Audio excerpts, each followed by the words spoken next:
However, the street appeared eerily deserted, like a ghost town. I recalled my parents mentioning the possibility of moving because of rumors about the demolition of all the houses in the area. Perhaps that was what had occurred. They had relocated. With that thought in mind, I began to wonder if everyone had simply moved away. The police arrived 30 minutes later and entered the house to question the man named Nathan. Later, the officers emerged from the house and informed me that the entire neighborhood was slated for demolition any week now. The squatters had free rein until then. Stunned, I protested, insisting that it was my house. However, the police officer appeared disinterested, suggesting that I come to the station to file a formal report. My anxiety was escalating. Why had my parents kept me in the dark about their plans? It didn't make sense. At the police station, I provided my name. They entered it into their computer and then looked at me with bewilderment. "Excuse me, ma'am, but it says here that you live abroad."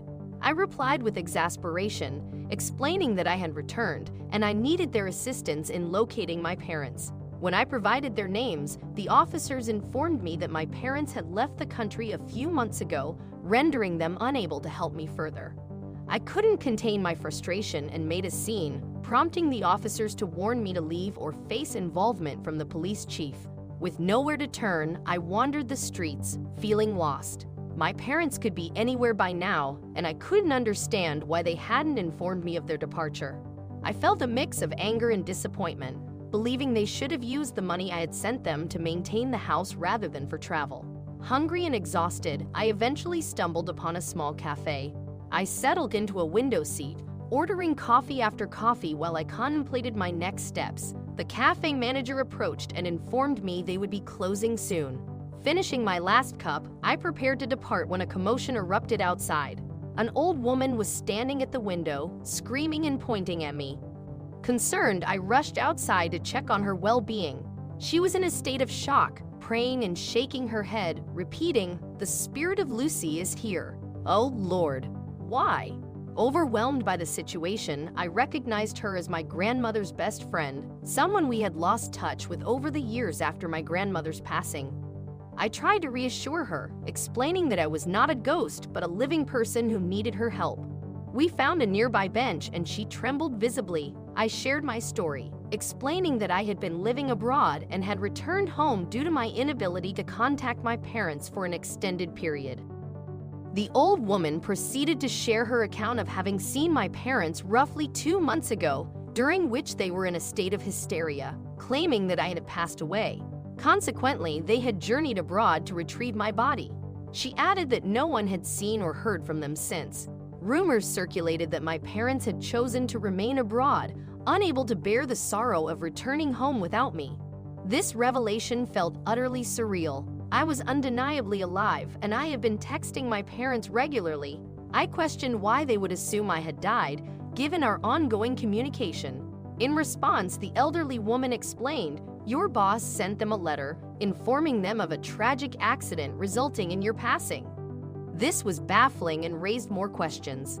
Why would my boss, despite not treating me kindly, go to such lengths? It made no sense. I felt compelled to call my boss and inquire about the situation, but he did not answer any of my calls. It was a futile effort. I couldn't fathom why he had acted this way, especially to the extent of falsely informing my parents of my demise. Such actions could potentially lead to legal consequences. Leaving the old lady behind, I rushed back to the police station to share the entire story with them. I provided them with my boss's contact details and requested that they reach out to him to determine if my parents had indeed contacted him. Their demeanor shifted, and they began to take my concerns more seriously, assuring me that they would conduct an investigation. Afterward, I headed back to my parents' house with the intention of posing more questions to the hairy guy who had been living there. As I walked, my thoughts remained fixated on my boss, trying to comprehend his inexplicable actions. I was overwhelmed by anger and disbelief at how my boss, someone I had known, had seemingly orchestrated this whole ordeal. My heart ached for my parents, who had been subjected to such a cruel deception. I noticed the hairy guy and the woman, presumably Samantha, sitting outside from a distance. Thankfully, the darkness concealed my presence as I passed by. Their conversation sent shivers down my spine as I eavesdropped. Samantha voiced her concern about the possibility of being discovered as squatters and revealed her fears of learning that her parents had left the country, believing her to be dead. She suggested going on the run once more, perhaps seeking refuge in the next town. My shock intensified when she casually admitted, "I can't believe they fell for it. It was too easy, wasn't it? Let's just pack up and get out of here before the police catch up with us." I couldn't comprehend their motives for engaging in such a heartless act. It wasn't my boss. It was these individuals who were the criminals.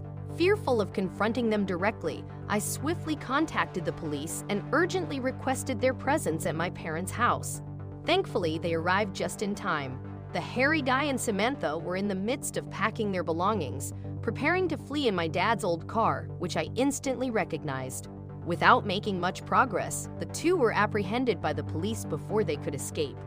They tried to yell at me, but I stood there with a triumphant grin on my face. I hoped they would be held accountable and incarcerated for their actions. My decision to surprise my parents had ultimately led to this unforeseen revelation, and I was torn between regret and relief. However, I knew that it was fortunate I had taken this step, as my parents had not been their first victims. Their scheme had affected not only my family but also 3 other unsuspecting families. Determined to put an end to their fraudulent activities, I had acted swiftly. With the assistance of the police, it didn't take long to locate my parents. The local police had alerted their counterparts in the area where my parents were staying, and they were soon located in a homeless shelter. They had exhausted their funds and were unable to afford the return trip home. When I made the call to my parents, they were initially skeptical and unable to believe it was really me. Their initial shock and disbelief soon gave way to overwhelming joy and relief as I assured them of my safety and arranged for their return tickets.